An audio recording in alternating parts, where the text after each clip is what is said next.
4, 3, 2, 1. Ladies and gentlemen, welcome back to the Art of Move podcast with myself, Anthony Manuel, my good friend, Dr. William Raybar. We're out here in the Canadian Rockies trying to find the grand unified theory of human movement, biomechanics, functional movement, and training. All that good stuff about how you should be moving in your body, living in your body, training in your body, and feeling awesome, kicking ass in life every day. Today, we're joined by Biomechanics Weekly's own Jonathan Fuentes. He's a Brazilian Jiu-Jitsu practitioner, an integrative bodyworker, movement therapist, and personal trainer who has founded Biomech Weekly on Instagram at Biomech Weekly, which is a low-cost subscription-based collaborative content platform focusing on decentralized views of biomechanics, training modalities, and any other sensory-based practice, which is kind of why I reached out, because it's very, very aligned in what we're doing here on The Art of Move. A decentralized approach sees human biomechanics modalities as a sensory technology that serves human beings to be more independent and empowered for their own self-interests, while not identifying with any of the philosophies of their creators.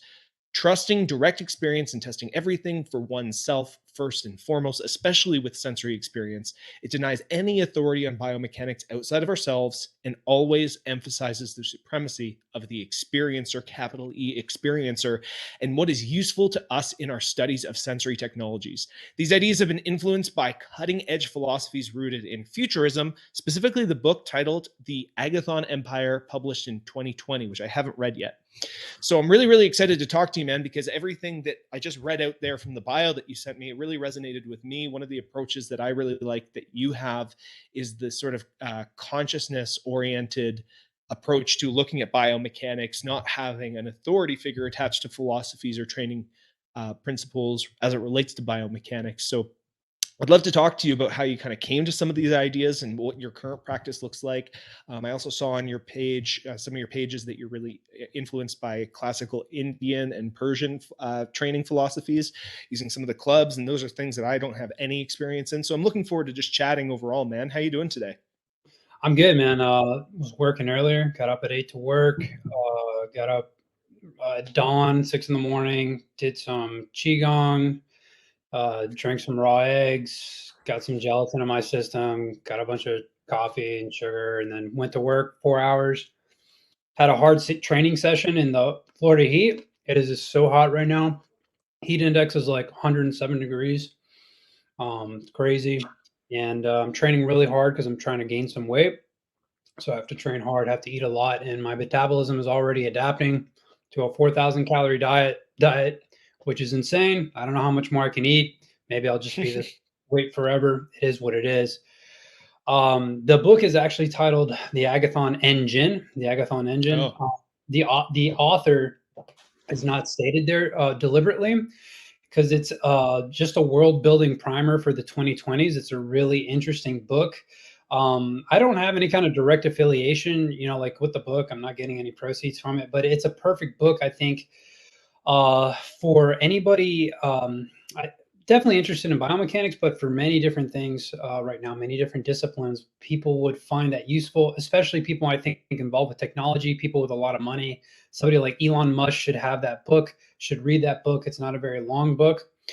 So basically, that book talks a lot about this concept that you've kind of read off a little bit in the bio, and that's decentralization. So listening to your podcast, your podcast is a bit of a decentralized podcast, or if not completely. And that's essentially what we need across a variety of fields and disciplines right now. We're kind of involved with sensory stimulus technologies, however you want to describe it, practices, training modalities, to basically regenerate the body, heal the body, regenerate the body, make the body more durable. The regenerative component of it is huge. Some of the things that biomechanics has to offer to people in terms of regeneration is kind of kind of like a secret, but not. It's a strange thing. You hear these I'm a clinician, so I work with messed up people all the time, trying to help them out and stuff, like I'm sure, Doc over here does too. And, you don't hear too many stories. Maybe you hear like really amazing stories every now and then, but you don't hear too many stories of people like really regenerating from sometimes ailments that aren't that crazy, like bulging disc, things like that. Like I got 4 bulging discs on my spine, 4 in my neck, and it was the narrative for them for 10 years, or like that bad injury they got where they were playing sports and stuff.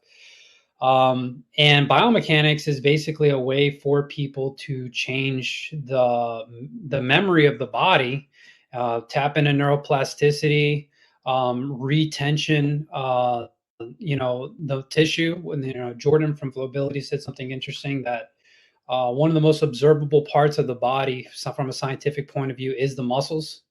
And that's kind of an interesting perspective. And biomechanics has a lot to do with neuromuscular activity, the nervous system, and the muscles. So I'll let you guys kind of go ahead and go off of that. So Yeah, I like all those ideas, especially the decentralization idea. And that was kind of our intent right off the get-go. I became interested in this idea reading a book called The Creature of Jekyll Island back in the day, probably a good 10 years ago. It was amazing, kind of reoriented myself to want to move more towards that. Now, in terms of everything that you said, I really like all those, like, flowability, talking about muscles, being a clinician. I see the same things you do there. Where do you start? How do you have someone come in and be like, okay, here's where I start with this person and here's where I want to take them? Does it depend on their goals, or how do you orient that? there's these pretty popular posts in our circle from I think it's called like neurokinetic something, and they do like these like quick little posts. Do you guys know the IG handle off the top of your head? IKN? Yeah, so those guys, they do really good like short descriptions that I think has a lot to do with a kind of a decentralized approach to biomechanics. I can't say anything about their protocols and things like that. I haven't tried them too much, but I know their thinking is it's pretty good. And one of the things that they said recently was like, you can't really work in a set of protocols that may be a form of organization, of structuring knowledge for you to learn things. But when you're actually doing work with people, there's a lot of things going on outside of the realm, but of even assessment. But just talking objectively, quote unquote, a lot of it does start with assessment. However, how you interpret that assessment, what kind of techniques you use to address the data that you've gathered from the assessment, all of that is something that changes pretty much every session. And if you're talking about, in terms of like how every session is different, the nervous system that you're working with isn't the same every day. You know what I mean? And that has a lot to do with it too. And sometimes you do things that are counterintuitive to maybe the way that you're trained that end up getting you maybe a better result, or kind of getting you to the same place quicker. Like say you're trying to address an anterior tilt, an ilium, typically, a generic thing is you look at the quadriceps shortening, maybe the iliacus, but maybe you did something lower on the superficial front line and you looked at the tibia, because that tibia, for whatever reason, because of a lack of really bad ankle immobility, is really affecting that hip. Maybe it's even has a lot to do with the big toe or the plantar fascia of the feet. So you don't work in these rigid boxes, but you use all the data you have and you use assessment to help create heuristics. This idea of heuristics, of making sense out of the chaos, so that you can basically have some kind of a starting point and make practical choices in regards to creating some kind of a beneficial effect with the least amount of harm possible. So do you have a standardized assessment that you kind of begin at that's broad enough for you to start to specialize in more specific assessment? Because obviously when you're talking about heuristics and you're talking about that, there's so many variables and so many aspects that you could test for. Like you said, it's like, okay, well, maybe it's not this part of the chain, maybe it's lower or higher up the chain. But do you have a general broad, I guess, standard of movement quality that you're looking for, or standard of function that you're specifically looking for when you begin an assessment? it depends how much time I have. It depends what kind of resources I have in the facility that I'm in. That determines kind of what I'm going to be doing with the client a little bit. A lot of what I'm learning on the table can directly inform what I would do with them from a biomechanics or a kinematic point of view, which is a benefit to being a body worker or being an osteopath, being a chiropractor, or PT. All those things, they teach you hands-on assessments. So fortunately, as a massage therapist, having a license to touch, there was nothing preventing me from studying with chiropractors, osteopaths, PTs, massage therapists. The only reason why I wouldn't do that was because I didn't want to spend money. But in the beginning, when I went to massage therapy school, there was a really smart dude that developed the anatomy curriculum that I had. He taught me one of the most important lessons I ever had, which was the more you know, the more people will pay you for what you know. And it was really good because it's like from a practical point of view, the better I get and the more I know about my specialty, the more I can expand that with a decentralized kind of perspective. And I didn't have that from the beginning. You run in this field of manual therapy or biomechanics. Before I got into any of this, I was into religious studies. I thought I wanted to be a PhD in religious studies before I went into a trade school. I didn't just read books. I went out and I met a bunch of people from a lot of different religions. And what do you run into? You run into gurus. They exist in in manual therapy. They exist in biomechanics. And a lot of it has to do with these miracle-like experiences that you're trying to generate with the client. These breakthrough experiences, people are looking for ways to get out of their pain, and it's connected to their body. So there's that whole kind of thing going on. But as far as heuristics and things that I've kind of used, a big one for me, to be honest, there's this guy. Hopefully you guys know him. He's sick in biomechanics. He's amazing. This guy named John Haddad from the Level 8 Center. He's out in Lebanon. The guy is really smart and he has a very interesting history and he's very, very good. And he's a very good example of like a biomechanic, meaning he's really working with the levers and mechanics of the body.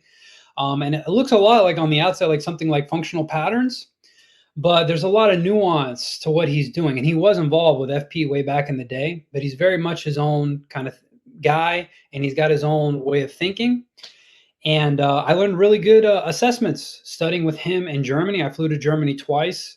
Really good assessments with that. I learned some good assessments from James Wisłaski, orthopedic massage. I learned some good assessments from Kerry D'Ambrosio. He's a PT in 2 countries and an acupuncturist and a massage therapist. That's with TBB. He's associated with the Craniosacral Institute. I learned some really good assessments from him. One of the biggest things I learned from him was the concept of a feather barrier, which goes back to osteopathy. So the feather barrier is like to assess, a leg, you're grabbing the leg and you're thinking of limbs like levers. And these levers, you're taking them through vectors. And one of the things that I learned studying Ayurveda, because I studied Ayurveda, is in the Indian philosophy, they see vectors, directions, as part of material plane. It's like a limb. You know what I mean? Like a vector is like this physical thing. And so much of the healing effects of biomechanics training has to do with taking limbs through vectors. You know what I mean? It's not just like mechanotransduction. You don't have to use pressure. Taking limbs through vectors gives information to the nervous system to autocorrect. And so one of the things that I learned from Carrie's work was just taking a limb, say someone's laying supine on a table. And like a woman I had today who was doing chemo and she's a sweet, sweet woman full of life. And I'm hoping the best for her. But, you look on the outside, her body's really jacked up, right? And she knows it. You can barely pick up this woman's leg. So a lot of these orthopedic assessments, without this concept of a feather barrier involved in the assessment, you're trying to take her leg and assess the range of motion of this lever. You're ripping through barriers that her nervous system doesn't feel safe in from pretty much the moment you take an inch off the table. A lot of the times, like when you take someone to assess range of motion of a joint, they don't want to go that much higher, but you push it through. The body's pushing back much, much quicker than you think. So the philosophy is that's an assessment in itself. And then you work the lever, taking it through vectors, which is treatment in itself. And then you retest. And what happens is that the leg in this instance goes up higher before you get a barrier again. It's not all the way down low again, but you didn't have to take it through All those barriers cause pain during the treatment, the assessment, and so many techniques that you would do would involve moving the leg depending on what you're doing, and the body's just resisting it the whole time. You know what I mean? So those are a couple, so John Haddad, really good in terms of assessments, looking for heuristics. John Haddad was solid. James Wisłaski, Eric Dalton, I believe is his name, Carrie D'Ambrosio. I learned some really good assessments for the cranium from a guy named Don McCann, who studied with a chiropractor that worked primarily with the sutures of the cranium. And that had a lot to do with postural distortions associated with cranial misalignments. A lot of it has to do with the SBS, the spinobasilar synchondrosis. You have a side bend in the SBS, a cranial sacral person's like, oh, okay, side bend in the cranium. But no, there's a side bend in the rib cage too, on the same side. So they would correlate torsions of the femur, the tibia with certain cranial asymmetries, which is a whole nother thing. So yeah, no, like I would want to know how one would know, other than an X-ray, how the I can't remember what bone you said, the basically the sphenoid bone is tilting, I believe, right? How would you know that in an assessment? Bro, the worst possible kind of assessments, muscle testing. So muscle testing is going to get you the angle of the sphenoid bone? I don't do it that much. Okay. I just apply the technique, and this is a good thing. I apply the technique because I see positive effects. Fair enough. Yeah, you know what I mean? I see positive effects, and I can also feel the sutures moving, and I can feel that these are a little bit smoother. And another thing I notice usually after is that the soft tissue in the body, it doesn't resist myofascial release as much. It softens here. So let me ask you about that. With the skull, yeah. I work with the fascia of the skull, right? And I understand that, but I've never been able to manipulate sutures or be confident that I'm doing so. However, I do have techniques that I go pretty deep in there. How do I know I'm moving a suture? Honestly, man, I can't tell you. We're like in the business of manual therapy. A lot of it, is like in the eye of the beholder, so to speak. Yeah. There's objective assessments you could do. Like you could do, say, a cranial technique and then look at the pelvis again.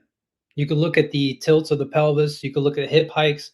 That's pretty good. You do some techniques up there. You're like, I don't know if this is doing anything. But then you look at the pelvis right after. You haven't done anything else. 10 minutes have passed. And the tilts are different. And the hip hike is different.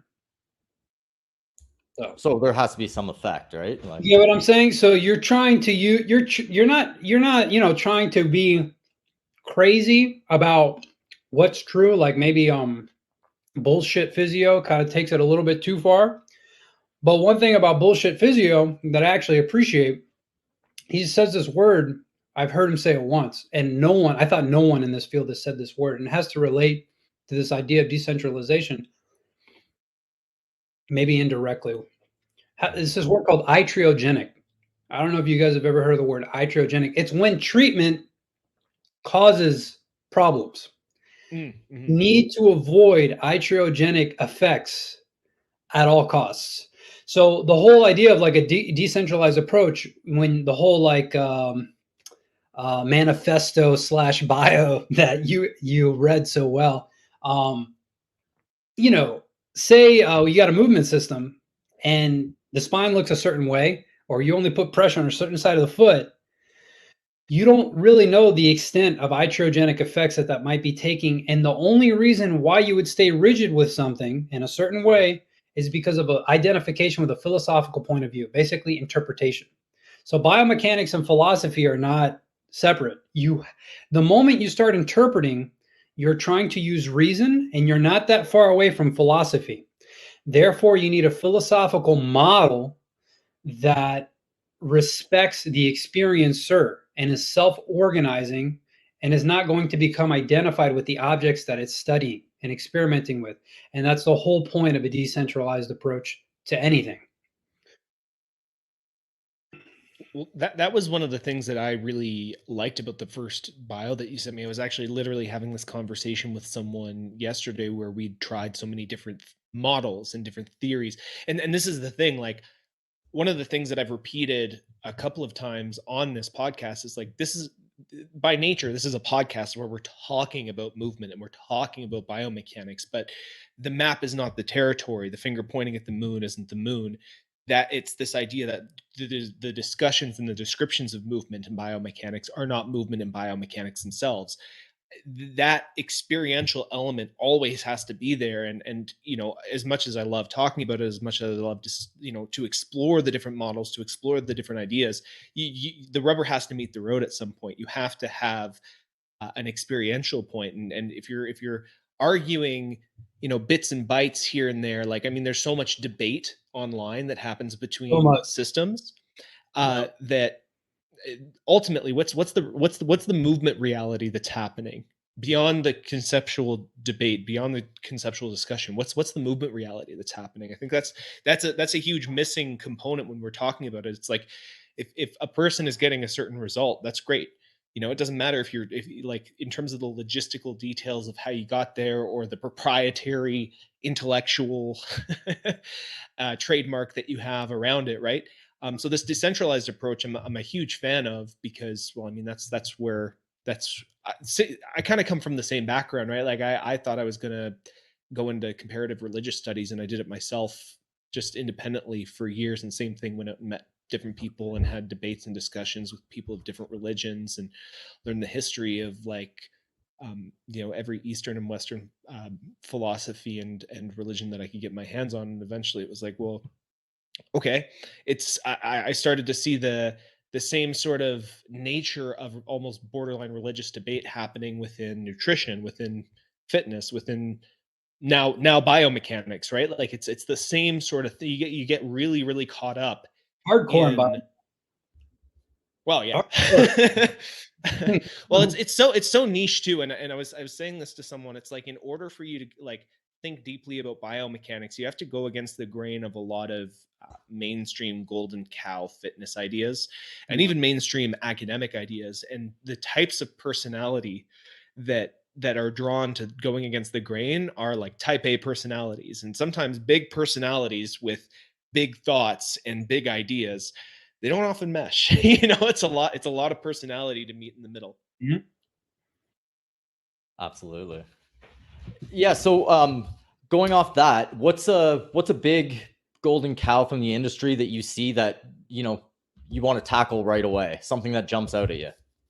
Oh man. This whole okay. So, all right. Dr. Giamberto, right? Dr. Giamberto was, I believe, the first person. He's from France. He was a hand surgeon. He was the first person, I believe, that actually did microscopy, so like microscopic video of fascia while people were still alive. Mm-hmm. And if you read his book, I think it's called like The Architecture of Living Fascia, of Human Living Fascia, some big book title like that. It's kind of disturbing what he found out, because it's kind of like how quantum physicists felt when they discovered quantum physics. It was kind of disturbing. So it's much more out there than I think, like what Tom Myers and Anatomy Trains is. Tom Myers Anatomy Trains is great. I think levers are great. You look at Adrian Barr and the way he thinks about levers, amazing. Adarian Barr, I believe is his name, a gait specialist. The way he talks about levers is really interesting. And you look at Tom Myers, and you have all the meridians, and amazing. You could spend a long time studying movement through that lens, and like being very well equipped at interpreting kind of what you're seeing, simply because it's non-linear, but also like a holistic. Like, you're connecting various parts of the body together. You're trying to see how all the parts of the body are talking to each other in various activities. But what Dr. Giamberto found out was crazy things like fascia behaving with its own consciousness and its own intelligence, doing things where it's not operating according to a model. Fascia is not operating necessarily according to a model, if it can have its own volition, create its own behaviors, do things like seemingly have I believe he said, like, I don't want to get this wrong, but almost like precognition, almost like kind of like, yeah, kind of like anticipating future events and like positioning itself in certain areas that just seem very, very strange. And what we're kind of talking about with biomechanics is this whole centralization of information, especially about something like biomechanics, because I really care about what biomechanics can become because of what it's did for me. I basically was, maybe I could have been an athlete. I stopped playing baseball like in high school on purpose, started reading books.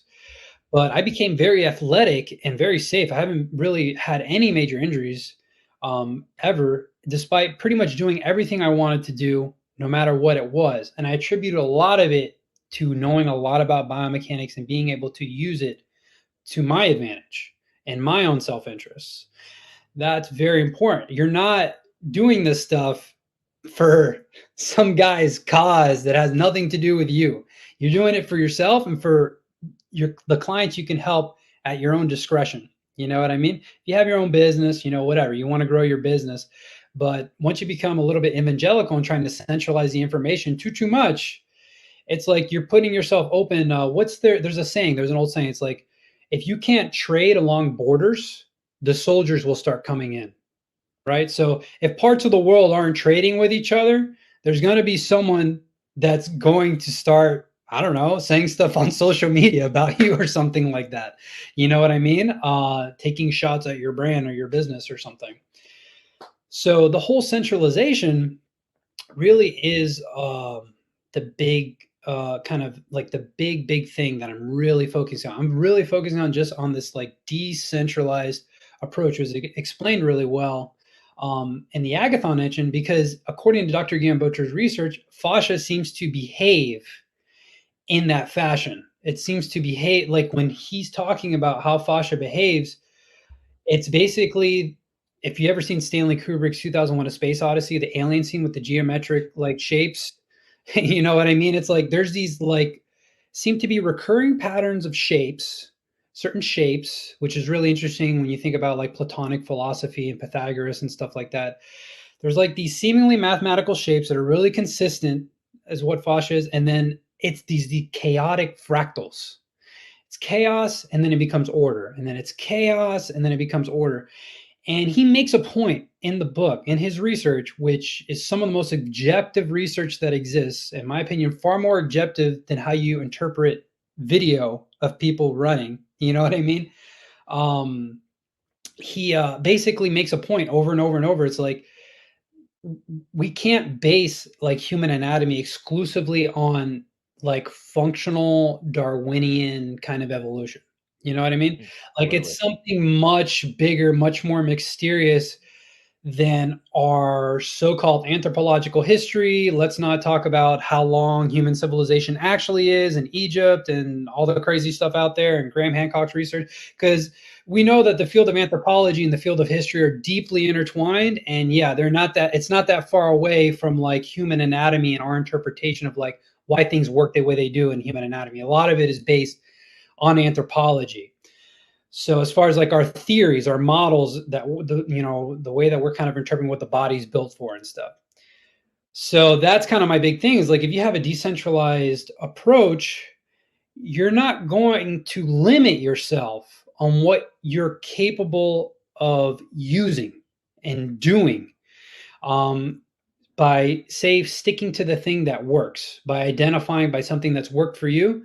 My whole deal is like, keep seeking knowledge, keep trying to expand your abilities, the powers of the human body, its ability to regenerate, to more acquisition of different skills in your body, so that whatever this little group is, it can kind of do whatever it wants to do, us, or whatever they want to do.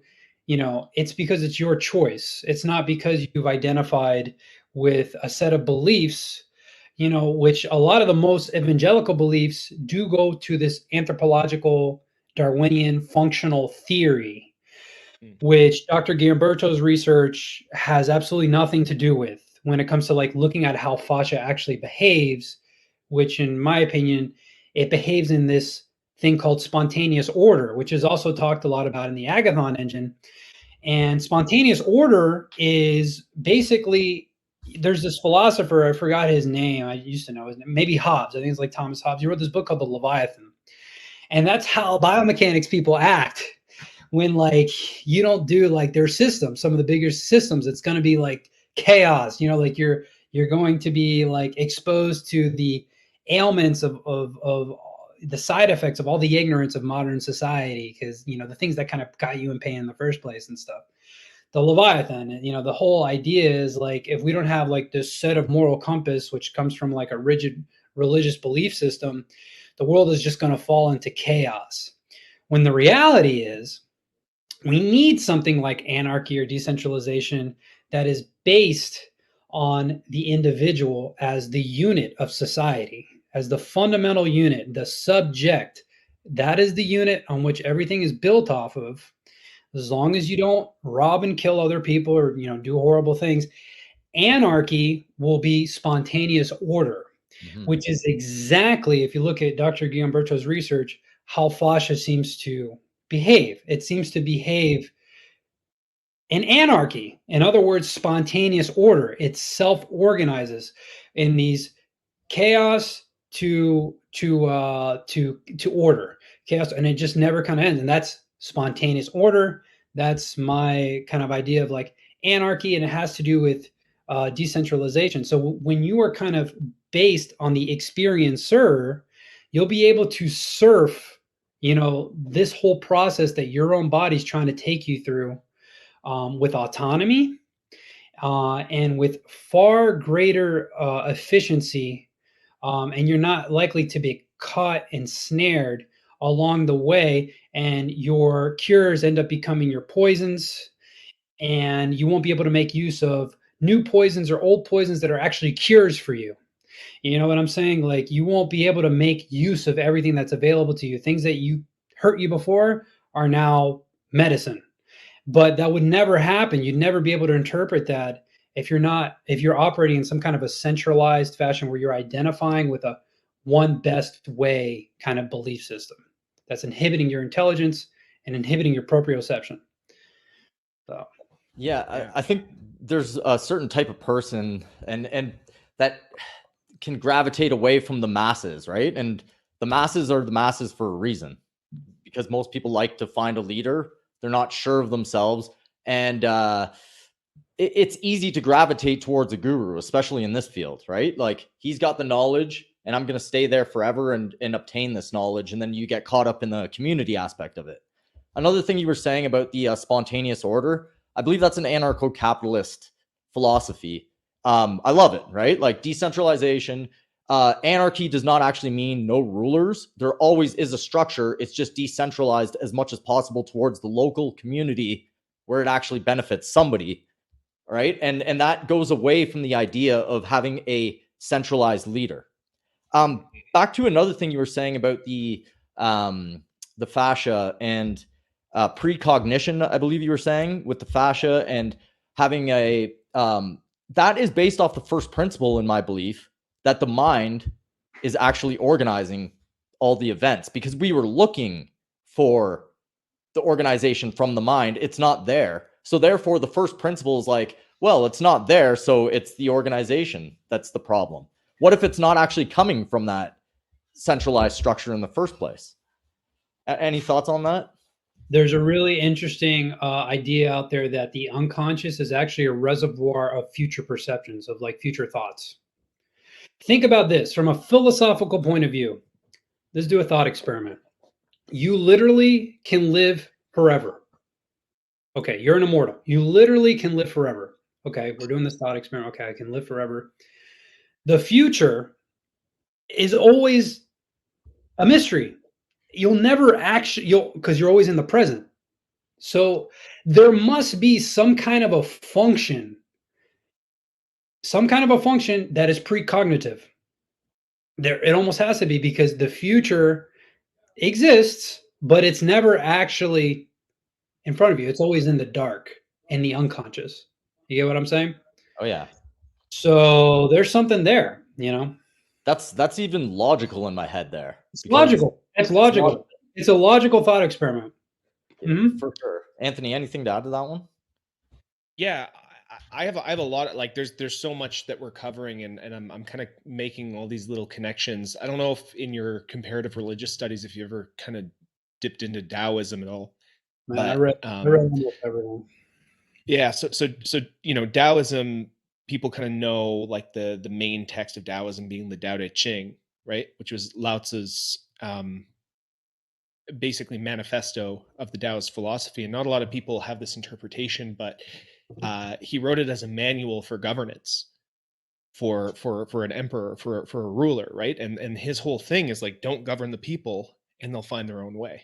It's like water will always find its level. The same thing with these macro societal structures.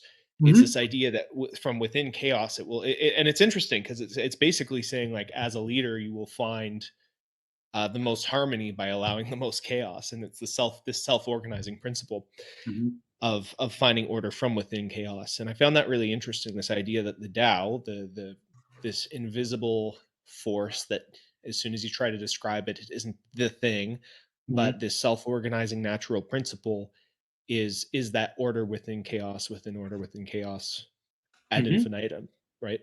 Mhm. And so this is a kind of the question that kind of arises for me is, with this sort of with these layers of abstraction, and not like maybe compartmentalizing this idea of an evolutionary or an anthropological basis for looking at the human structure.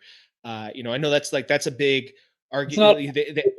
use everything. If it's Mhm, useful, use it. That's my thing. My mhm. thing is actually utility, but for the person, the individual. That is my thing. You know, that's for me, that's a fundamental thing. So I guess the question is within these abstractions and within this mass variability, is there something that is correct? Is there a correct biomechanics? Is there an optimal biomechanics? And that for me is like, people talk about the optimal gait pattern, the optimal mechanics for athletic endeavors. Does is like, we've been kind of having a discussion with a pre-assumption that there's a correct way to move, or there's a correct way to apply the gait cycle, or there's a correct or a more correct, like we kind of liked using Goda as this map because it kind of existed on a spectrum where it's like the further you are to these good patterns, the less injury and the more efficiency you tend to experience. The closer you are here, the less efficiency, the more force absorption, and the more injury you experience.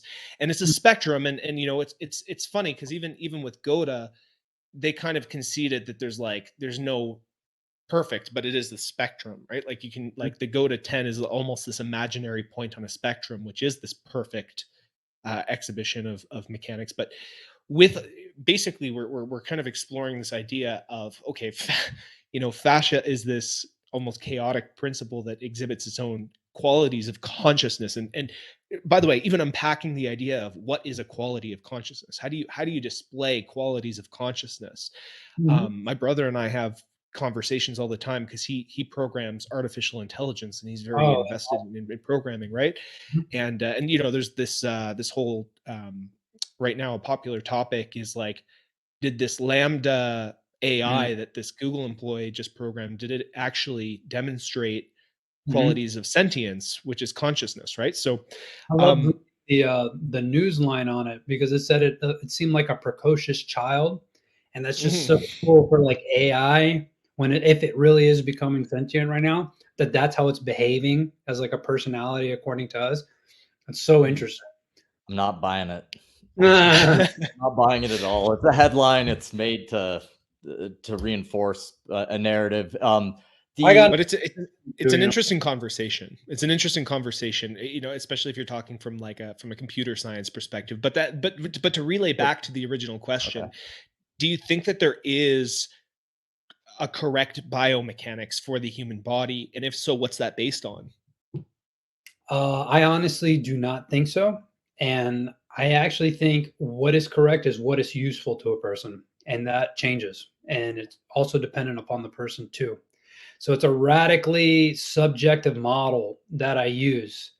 That means you basically like you have ultimate freedom to test everything. You bear the burden of responsibility, your freedom to actually test things, be honest about your investigation about them, how they've affected you, and then to abandon your own conclusions, especially the things that have actually worked for you.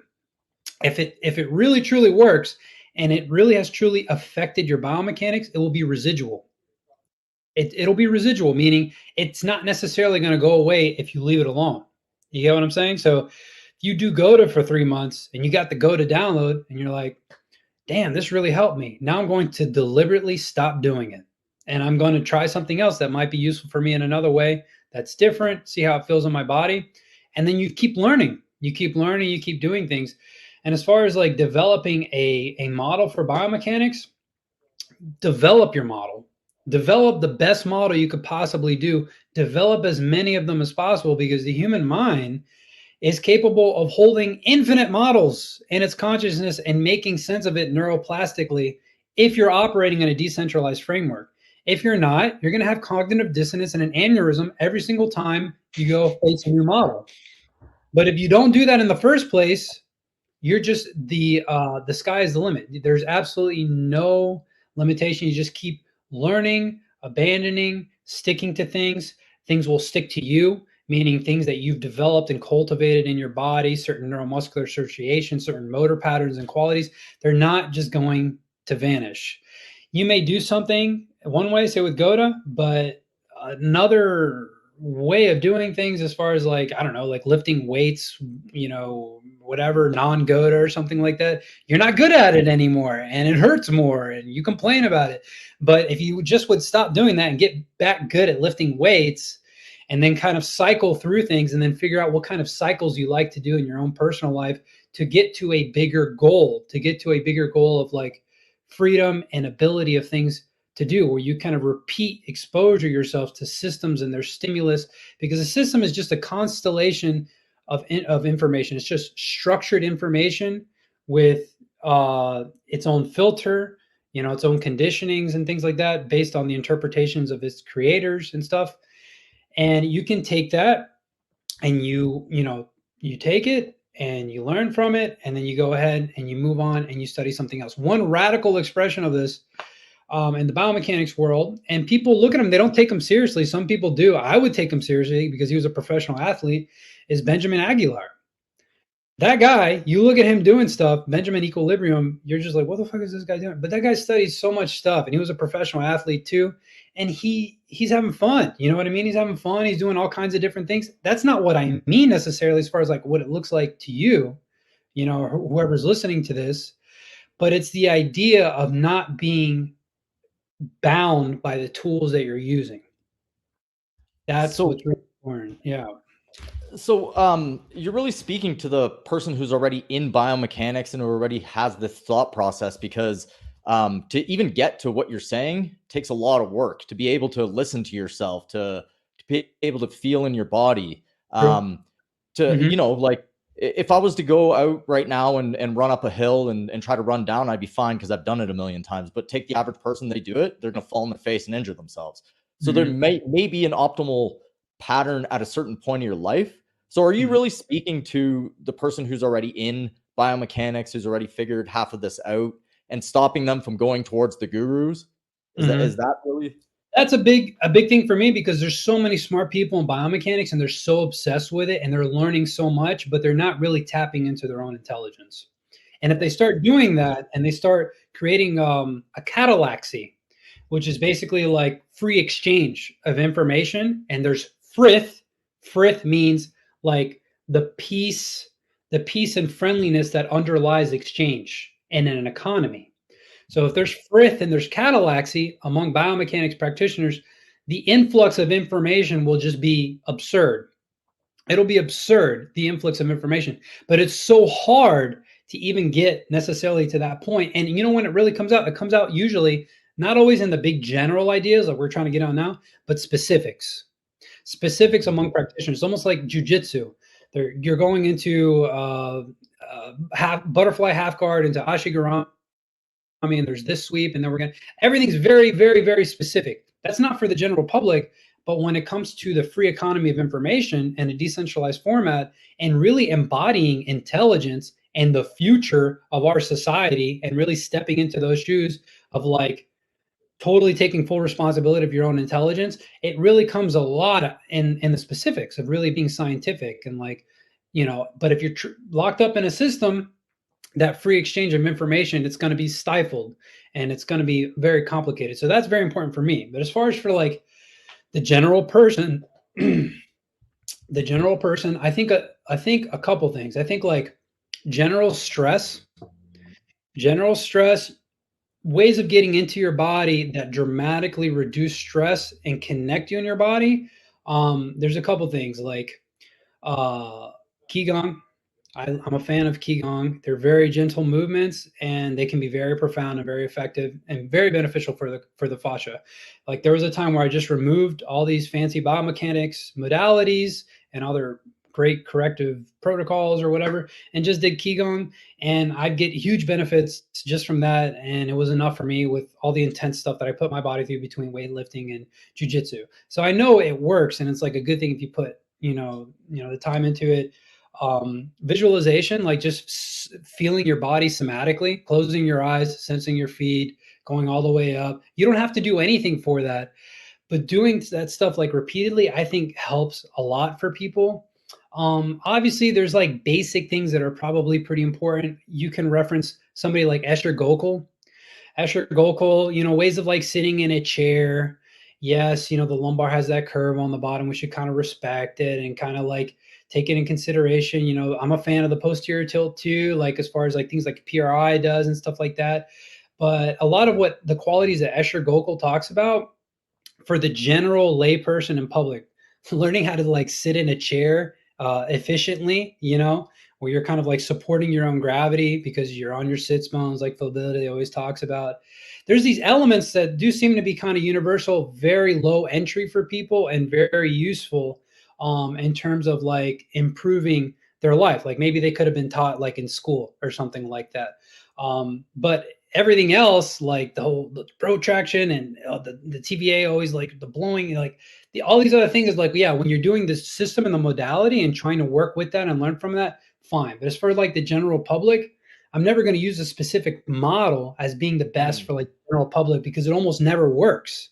So you kind of have to like kind of take a step back and being like, well, obviously people do better when their stress levels are reduced and they're connecting with their body somatically at the same time.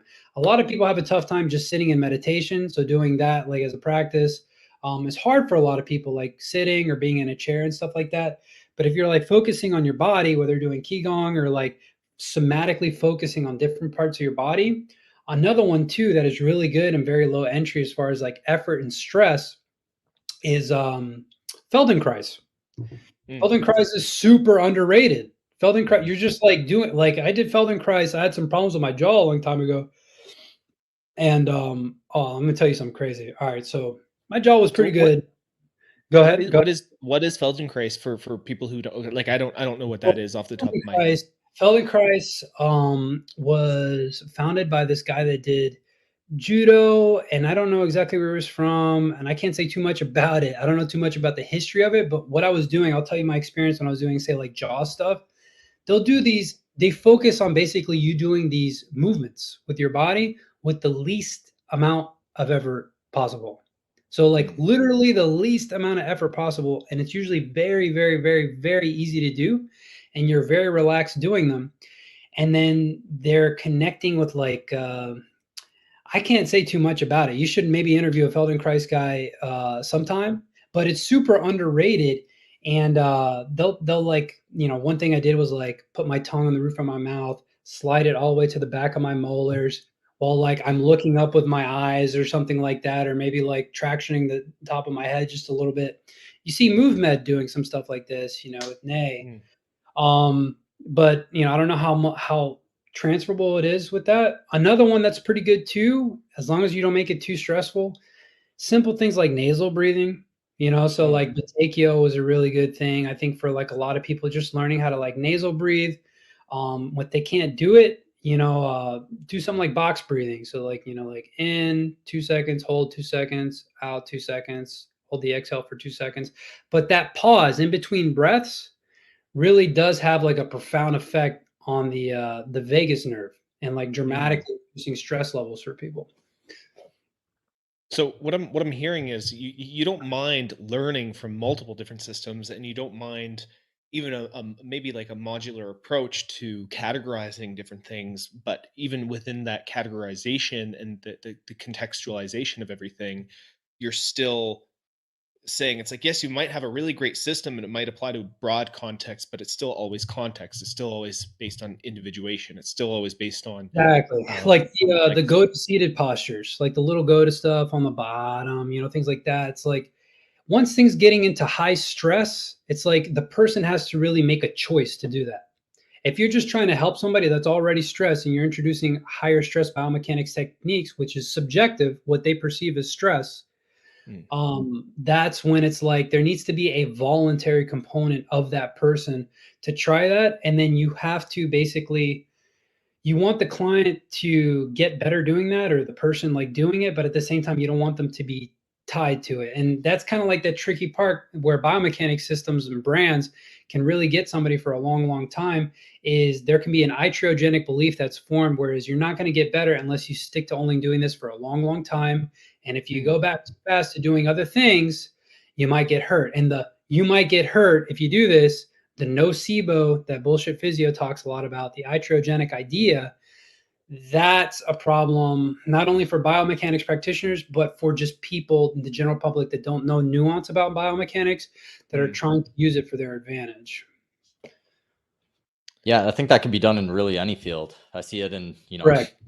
massage, chiropractic, physio, medicine, everywhere, right? Like the same thing happens. Yeah, that's all interesting stuff. In terms of the nocebo effect, how do you navigate that? Like, because every industry is going to have it, it's like, isn't there a trade-off there? Do you know what I mean? If someone comes into the biomechanics field and there's a nocebo effect everywhere, how do you navigate that? Not everyone's going to be able to. Not everybody in this world is going to want to be the captain of their own ship. You get what I'm saying? Like, what I would say to that is like, read something like the Agathon Engine and familiarize with these ideas, or talk to people that at least think that way, so that you can retain your independence of thought, so that you can exercise your intelligence to the fullest possible degree when doing things like this, especially with your body, right? So not everyone is going to care. Therefore, if you're like a practitioner or something like that, and you're working with these people, you operate, to the best of your ability and always in the client's like best interests. A lot of that has to do with like limiting any kind of iatrogenic effects, any nocebos as much as possible. When something goes awry and you think like you're going somewhere where the client is going to be more stressed, you try to veer it back, to a kind of different place. You know what I mean? Whether that's through techniques or through communication with the client or changing up your approach or something like that. You're trying to keep it so that the client keeps benefiting as much as possible, even if it's incremental, with the least amount of disempowerment as a person, with the narrative and things like that of treatment. And also obviously like any kind of harm from the techniques and stuff. So, yeah. Let's move into jujitsu a little bit and how you navigate through jujitsu, lifting weights and doing corrective work. What do you find you have to do from, let's say, jujitsu sparring? You do it for 2 or 3 hours. Is there any movements that you do afterwards in particular, or any ritual that you have that you do? So here's the thing, like biomechanics increases your kinesthetic intelligence. So as far as like a contribution to human society in general, the field of biomechanics will increase your kinesthetic intelligence. Like the field of psychology was supposed to increase your emotional intelligence. The field of biomechanics is supposed to increase your kinesthetic intelligence. So the whole group, in some form, even if you're not directly working with movement, you're movement therapists, because eventually the client's going to get off of the table and start moving again. That's like more of the basis of human existence. I do agree with we're probably not meant to just not move. We're probably meant to move and stuff like that. So it increases your kinesthetic intelligence. So with jujitsu, all this stuff that I do, as long as it's increasing my kinesthetic intelligence, I don't have to worry too much about doing jujitsu. For a while of getting into it, a lot of this discomfort or the stress that I felt doing jujitsu came from a lack of being in touch with my own body. The more in touch with your own body, the easier jujitsu is going to feel in one sense. And one sense as far as your reactions to stress. Someone on top of you, someone crushing you, you being crushed. You're being in touch with your body, your kinesthetic intelligence will kind of make it easier to deal with that stress on your body rather than just being super reactive. The other thing is purely technical. You have to study jujitsu like anything else. The better you are at jujitsu, the more efficient your technique will be. There's been people that have measured their hearts doing jujitsu, and everyone's like, oh my God, the cardio in jujitsu is like something else. It's like nothing else. And it's true. You're grappling other human beings, and it's very explosive, and there's a lot of grinding strength involved, like strength under a lot of time, for a long period of time and stuff. But these guys that are really good with really good efficient techniques, they've been doing it for a long time. Their hearts are totally relaxed. They're not really working too hard unless they're going against someone with similar experience that's just as good as they are, and then it becomes different. So when doing jujitsu, when you're starting out, everything seems stressful and difficult. All right. So that's why, from a practical point of view, within the field of jujitsu, one, you have resources, great minds available to people that, I don't know if it's translated, but definitely English speakers. There's a guy named John Danaher, one of the most brilliant minds, I think, around. You study that guy, and one of the things that he says is, when you're a white belt and you're a blue belt, study on escaping pins. You are going to get crushed. They're going to be by all kinds of different people. You're going to get crushed. You're going to be put in pins. People are going to be holding you down, because the whole point of jiu-jitsu, you have to basically control the person, positional control, fatigue them, submit them. That's the whole point of jiu-jitsu. And if you're doing stand-up, you take them down, and then you do that whole process. So if you're developing efficiency with pin escapes, and I did a DVD on side control escapes with Ryan Cialiola, Unpinnable. It's on BJJ Fanatics. It's a great video. Say you're in side control, you're relaxed. You're relaxed. So already from our mount or your back, you're relaxing. You know what to do to start getting out of the bad position or keeping the position from getting worse.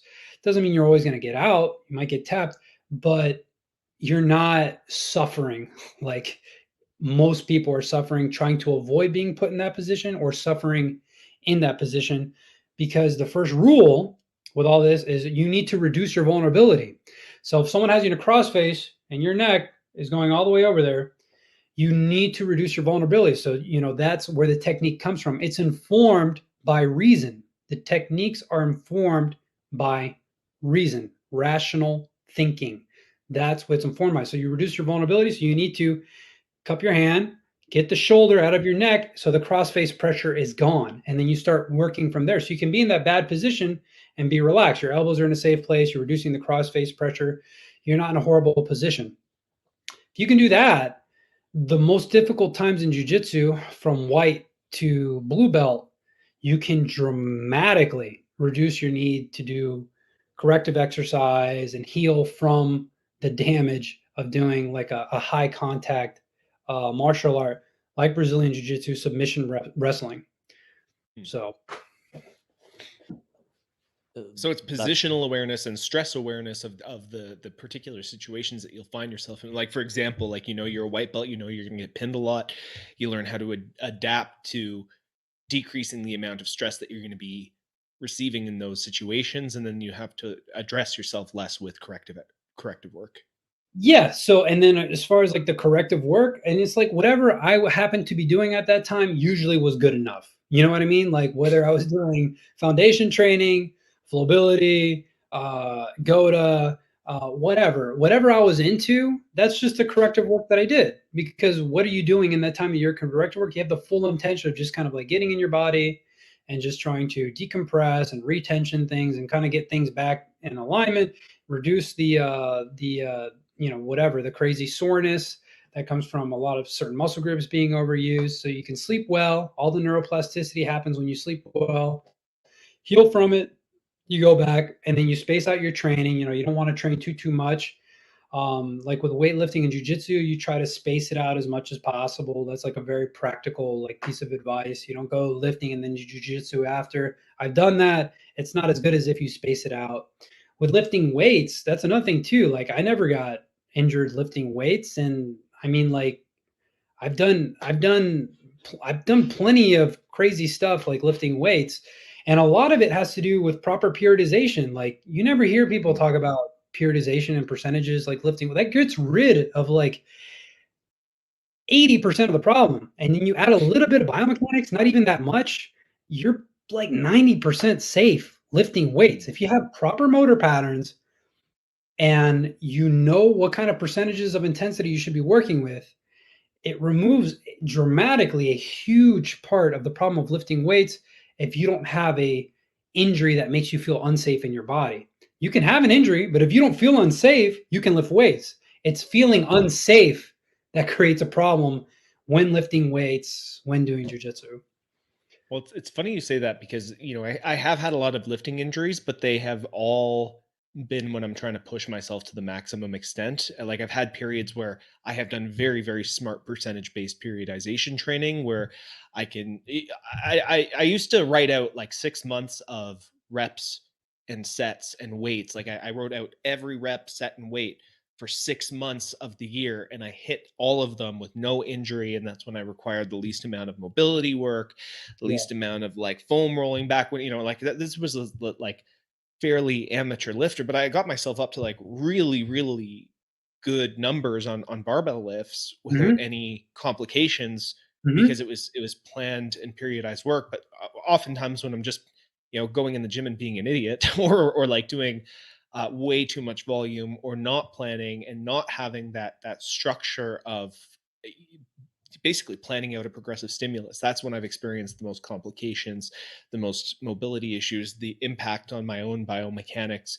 Obviously over specializing too, like because I would just basically do barbell. Like there was a period in my life where I'd do barbell, dumbbell, and strength training work, and then I'd sit. I'd sit or I'd walk on a treadmill for a little bit for cardio so that my heart was going. But so this idea of smart periodization mixed with some basic biomechanic work, that's enough for you to say there's no risk of injury and there's way no better. Way better. It's way better. May not be perfect.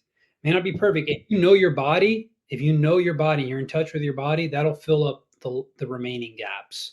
And whatever little problems you do have, it won't take you away from lifting that long. God forbid an accident happens. I'm sorry. That's life. You'll go on, you'll heal from it. Don't let it prevent you from doing the things you want to do. If you feel unsafe, you don't want to lift for a while, that's totally your choice. But don't be like, oh, lifting is the reason why that happened. If you lift again, it's going to happen again. Absolutely, absolutely not. You know what I mean? Like, we don't want to be bubble boy. We want to basically, or bubble boy or bubble girl. We want to do the things that we want to do. There's one thing you can't argue about lifting that you don't see a lot in biomechanics, and it's like it puts muscle on your body. And when you're young, like a lot of people that are into biomechanics are into, you should, in my opinion, if you're going to do it, and from your late teens, your 20s to your 30s, so that you have some muscle in your frame to maintain in your 40s, 50s, and 60s, because it's a lot better for you to have that versus not. And there's a lot of people that, are losing all their muscle mass because they're not lifting at all. It's like, dude, just pick up some weights, just lift just a little bit. You know what I mean? Using your body as levers. There's one good piece of information that came from the guy who wrote the book Biotensegity, Graham Scar. He basically says, like, even if you're using joints in a lever-based fashion, the joints are still operating somewhat in a helical fashion, like a spiral. You know what I'm saying? You don't get rid of spirals by you using your body in a lever. You know what I mean? Like, they don't. stop. You know, blood spirals through your, you know, your fascia and your tissue. You know what I mean? You know, so it's not like, and for me doing it all this time, whatever. I haven't posted a gait cycle video in the first place, but me doing everything I want to do, which was what matters to me, I've never had a problem doing it. Doing jujitsu, walking around, going to sleep. You know, I'm able to do whatever it is that I want to do, you know? How much weightlifting have you done? Because I come from a weightlifting, you know, I've done it my whole life. I don't have a big frame. I was up, you know, benching near 400 pounds, doing West Side Barbell type of programming. So I got to a point where my body was just at the end. You know what I mean? Yeah. Like I was loading heavy weight and Yep. getting injured. Where does a program like that fit into someone who's already at a higher level with it? That's a really good question. I'm going to hit that point at some time. My big goals for weightlifting aren't that big, and I'm not that far away from it. Right now, I'm not really training strength. I'm not trying to get to the 400s in my deadlift comfortably, or you know, in my squat comfortably, 300s in my bench. My goal is like maybe like somewhere in the 300s for bench, deadlift in the 400s, squat in the 400s, because double your body weight, you know, there's some reason to believe if you can lift double your body weight, it's like you're kind of like maxing out your strength more or less, unless you're a competitive power lifter. And the things that I'm interested in doing are just having general strength for life. You could get away probably with even less than double your body weight. Maybe for combat sports, double your body weight is a pretty good rule of thumb. But when you're kind of like at the end, I mean, you just basically need to maintain, and you pick a modality that you like, where you can check your weight and you can just add safely density to your muscles, and then choose to switch the intensity whenever you feel like it. Use a good periodization if you want. There's so many different ways that you could do those numbers. I had good success with West Side.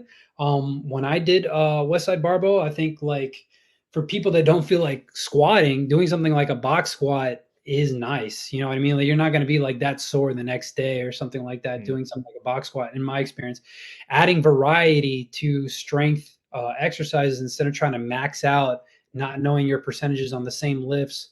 One, it's fun, and you get a bunch of different ways to PR. So there's a psychological benefit. Okay, I got a PR on my floor press, got a free PR on my bench, and your absolute strength, you know, just keeps on kind of increasing overall.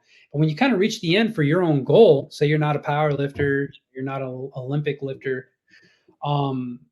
I would think it would give you more freedom, because it's like, well, maybe I can try different kinds of programming periodizations. Maybe I can just learn these principles and do it on my own, to where I can maintain where I want to maintain, not get hurt there, and then train in different modes, whether it's more for speed or strength, or a variety of modes simultaneously, like kind of West Side does: speed, strength, strength, speed, absolute strength. You know, there's so many ways you can funnel it. I like West Side Barbell. I like Alex Bromley a lot. I think Alex Bromley's a super smart dude.